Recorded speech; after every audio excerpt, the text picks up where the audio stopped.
Regime का, वो भी एलिमिनेट हुआ है। ये वही था जो उस दिन लारजानी मरजानी के साथ वॉकिंग कर रहा था, सन बेदिंग कर रहा था। तो सन बेदिंग वाले जितने भी खिलाड़ी हैं वो सारे के सारे एलिमिनेट होंगे, उसमें कोई डाउट है नहीं। तो ये जो पुलिस चीफ था ये भी मारे जाने की खबर है इसकी। मैसेज मलेशिया का चीफ, मैसेज मलेशिया का इंटेलिजेंस चीफ, उसके डिप्टी इंटेलिजेंस चीफ, उसके 8-10 कमांडर, वो सारे मारे गए हैं। पोर्ट्स पे बमबारी चल रही है, पोर्ट्स आर बीइंग डेसिमेटेड, कार्रवाई चल रही। Iran and Israel and America are increasing the shipping bombs, more sorties are being done. कोई रेजिस्टेंस नहीं, F-35 कहीं ग्राउंड नहीं हुआ।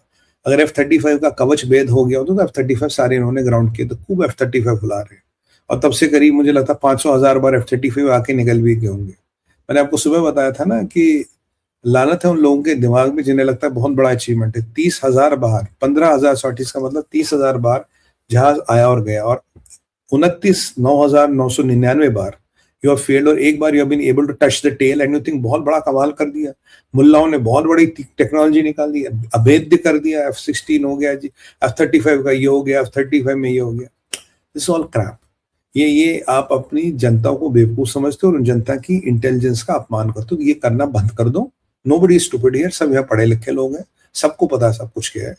नोबडी इज ये जिस आप क्लाउड 9 पे रहते हो उससे जरा निकलिए बाहर एंड स्टार्ट टॉकिंग सेंस। बाकी मर्जी आपकी, जो मर्जी करिए, हमें कोई फर्क नहीं पड़ता।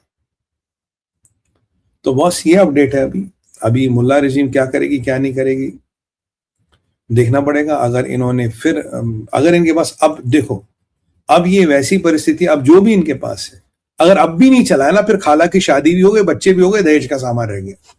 फिर खाला की शादी हो गई, भाई बच्चे भी हो गए, दहेज का सामान रह गया। अब तो पोतों की शादी का टाइम आ रहा है, तो खाला का दहेज कब भेजोगे? फिर कब चलाओगे? अगर आज भी नहीं चला है तो समझिए खत्म हो चुके हैं। पर मुझे बड़ा दुख होता है यार, 50 साल तक मिसाइलें बनाई तुम्हें, 50 दिन तो टिकते हैं, 50 दिन तक तो खड़े रहते। क्या हो गया ऐसा? मतलब 50 दिन तक भी ये झांसी खड़े नहीं रह पाए। अल्टीमेटली अमेरिका का सिक्का चलता, और इसके बाद सब लाइन में आ जाएंगे। जितने इनके एलाइज हैं सबकी हवा टाइट होगी, सब लाइन में आ जाएंगे। और ट्रंप में हिम्मत है बॉस, न्यूक्लियर इंस्टॉलेशन पे हमला करना है तो करना है, बम बनाने नहीं देना तो नहीं बनाने देना।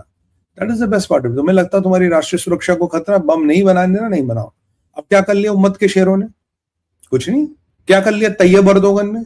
अब तैयब अर्दोगन की हिम्मत है ट्रंप को जरा गाली दे दे चार, बोले ट्रंप ने गलत किया, कुछ नहीं बोलेगा, कुछ नहीं बोलेगा। और उम्मत के शेर सब कंबल लेके छोड़ जाएंगे, कह रहा ठीक है भैया हमें नहीं पता। और मतलब ये ट्रंप भी बड़ा अजीब आदमी यार। ईद के दिन ऐसे करना था, मतलब एक आध दिन आगे पीछे नहीं रुक सकता था, ईद के दिन ही कांड करना था। ये गलत बात है अमेरिकन की, ईद के दिन आपको ऐसा नहीं करना चाहिए। एक दो दिन आगे रुक जाते। भाई मुश्तबा ने तो हाँ वो कह रहे हैं हमारे Mushtaba has won Trump, Mushtaba के धमकी से ट्रंप यूं कांप रहा यूं, और बेंजामिन नेतन्याहू कांप रहा। और 25 बार नेतन्याहू को मार चुके, 50 बार इब्राहिम लिंकन डुबा चुके, और ट्रंप 50 बार युद्ध विराम हो गया, ट्रंप भाग गया, ट्रंप हार गया, ट्रंप का ये हो गया, ट्रंप के खून के आंसू निकल गए। ये सारा रेटोरिक ना सिर्फ प्रोपेगेंडा है, और सिर्फ पेड प्रोपेगेंडा है जो ये कर रहा है। दे हैव मोटिवेशंस ऑब्वियसली, क्योंकि कोई इजराइल के अगेंस्ट जाएगा भारत में राष्ट्रवादी होते हुए, मुझे ये समझ नहीं आ रहा। अमेरिका से आपकी चाहे माना नहीं बनती, but you will not go against Israel. आप इजराइल के अगेंस्ट भी बोल रहे हो, आप अमेरिका के अगेंस्ट भी बोल रहे हो, जो एक सिविलाइजेशनल वॉर में, it's a civilisational war, it is nothing more than that.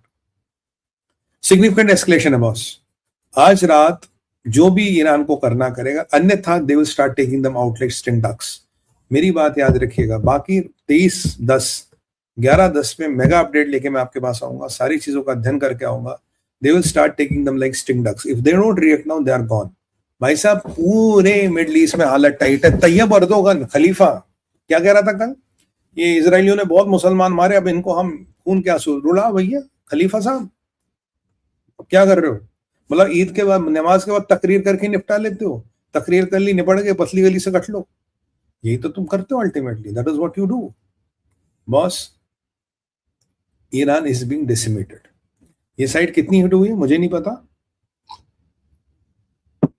अगर साइट डेसिमेट नहीं, फर्दों की तरह कंटेमिनेट जरूर हो जाएगी, यूजलेस हो जाएगी। हाँ, अब साइट बचती इस्फहान।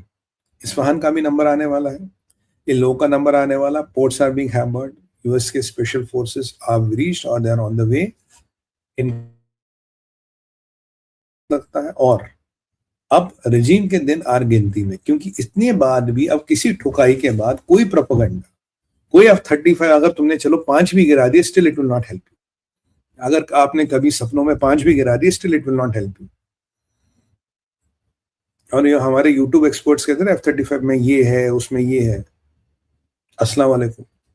F-35 ने जितनी सॉर्टीज की है उतनी शायद ही किसी जहाज ने की हो अनडिटेक्टेड।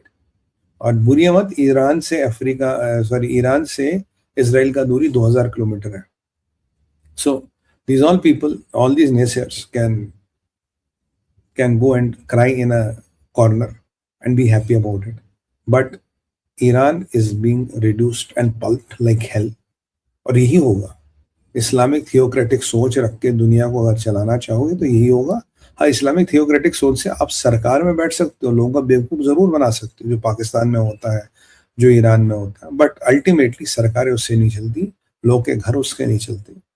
और जहां भारत ने पिछले 50 साल में डेवलपमेंट्स की 25 सेक्टर ऐसे जहां नंबर 1, नंबर 2, नंबर 3 आ गए दुनिया में। और पिछले 11-12 साल से जब से मोदी जी आए, इस डेवलपमेंट का में तो रॉकेट इंजन लग गया, रैमजेट इंजन लग गया। पर इन्होंने क्या किया, 50 साल में तो बंकर बनाए हैं या मिसाइलें बनाई है। मेरे को दुख ये होता, 50 साल से बंकर और मिसाइलें बना रहे, कम से कम 50 दिन तो टिकते, 50 दिन तक तो अपनी औकात दिखाते। अब की बार ये मत बोलना अब खाला की पोती की शादी के लिए सामान बचा रखा है। अगर अब भी तुमने नहीं चलाया, you have nothing, you are finished. कहां गए जी इनके 1 मिलियन मिसाइल? 1 मिलियन मिसाइल है ईरान के पास, 1 million. Wow, I am amazed, I am impressed. 1 million missile है ईरान के पास। गुड। अभी वो स्ट्रेटेजिकली चला रहे, अभी वो धीरे धीरे चला रहे, अभी वो हल्के हल्के चला रहे, वो भारे भारे चला रहे, घंटा चला रहे। These people are finished, boss. This is the reality of life. मैंने आपको पहले ही बोला था, इजराइल और अमेरिका की जॉइंट मिलिट्री के सामने ये दे आर स्टिंग डक्स। इनकी औकात नहीं। हाँ, इनके पास मिसाइल्स थे, सब्सटेंशियली रिड्यूस्ड, कट और एलिमिनेटेड, बट हाँ, ये कुछ ना कुछ जरूर करेंगे, कोई ना कोई हमला करेंगे। तो युद्ध एक फेज 2 जो खतरनाक मोड मैंने बोला था, उसके फेज 2 में आ रहा है। They will now try to take out some HVTs in Israel और अमेरिका। यहाँ इसराइल और अमेरिका को बचने की जरूरत है। इसके बाद एक और आएगा, उसके बाद कहानी खत्म। और अगर मुस्तफा खमीनी ने फिर कुछ हरकत की या करवाई, तो अगर वो कहीं हाले हयात अभी है, तो उसका एलिमिनेशन मान के चलिए बहुत जल्दी होगा, फुल एंड फाइनल एलिमिनेशन होगा। और मुस्तफा का एलिमिनेशन वैसे भी होना, फुल एंड फाइनल एलिमिनेशन होना ही होना। उसके बिना ये रेजिम का ट्रांसफॉर्मेशन नहीं होगा। And people of Iran will be happy कि भाई खत्म। मिडिल ईस्ट के लोग भी खुश होंगे, सऊदी भी खुश होगा। अब बड़ा बम बम कहते थे, खत्म। अब देखो, एक ही खतरनाक आदमी जिसके पास बम है, वो है पाकिस्तान। तो पाकिस्तान का भी ऐसे नंबर आना चाहिए, पाकिस्तान को भी ऐसे ही खत्म करना चाहिए। बट वो हमारा काम है, वो अमेरिकन और इजरायलियों का काम नहीं है। बट उन्होंने एक बेंचमार्क एस्टैब्लिश कर दिया, we can go and do